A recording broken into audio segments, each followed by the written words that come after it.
You so much. మళ్ళీ ఒకటి చిన్న గమనిక, ఈరోజు సండే మరి నాన్ వెజ్ చికెన్ తినకండి. ఎందుకంటే మరి దారుణంగా బర్డ్ ఫ్లూ వ్యాప్తిస్తుంది. ఈరోజు చౌటుప్పల్ నల్గొండ జిల్లాలో 1000 కోళ్ళు చచ్చిపోయినాయి. ఆ 1000 కోళ్ళకు ఏం సంబంధించి ఈ విధంగా చచ్చిపోయినాయి, మరి బర్డ్ ఫ్లూ సోకిందా లేకపోతే ఏమైందా అని చెప్పేసి వెటర్నరీ ల్యాబొరేటరీ వాళ్ళు దాని మీద రీసెర్చ్ చేస్తున్నారు. జాగ్రత్త, ఎందుకంటే మనం జాగ్రత్తగా ఉండాలి. ఎందుకంటే హెల్త్ మెయిన్ ఇంపార్టెంట్. ఎందుకంటే నాన్ వెజ్ ఈ సండే ఎక్కువ మంది తింటారు. ఎందుకంటే అందరూ జాబ్స్ చేస్తారు కాబట్టి ఒక సండే రోజు ఇంట్లో ఉంటారు కాబట్టి పిల్లలతోని ఫ్యామిలీతోని హ్యాపీగా వన్ డే గడపడం కోసం నాన్ వెజ్ తింటారు. ఆ నాన్ వెజ్ తినడం వాళ్ళందరూ కూడా ఈ రోజు నాన్ వెజ్లో చికెన్ను బంద్ పెట్టండి ప్లీజ్, దయచేసి చెప్తున్నా. చికెన్ తెచ్చుకున్నా కానీ 70 నుండి 100 సెంటీగ్రేడ్ల వద్ద ఉడికించుకొని తినండి.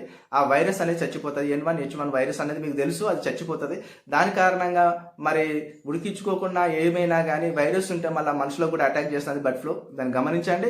ఫిష్ తీసుకోండి, ఎక్కువగా నాన్ వెజ్లో మటన్ తీసుకోండి. మటన్ కూడా ఇప్పుడు ట్రెండింగ్లో వచ్చేసింది. మటన్ చాలా ఎక్కువ రేట్ ఉన్నదంట, 900,000 రూపీస్ ఇచ్చిందట మరి కేజీకి.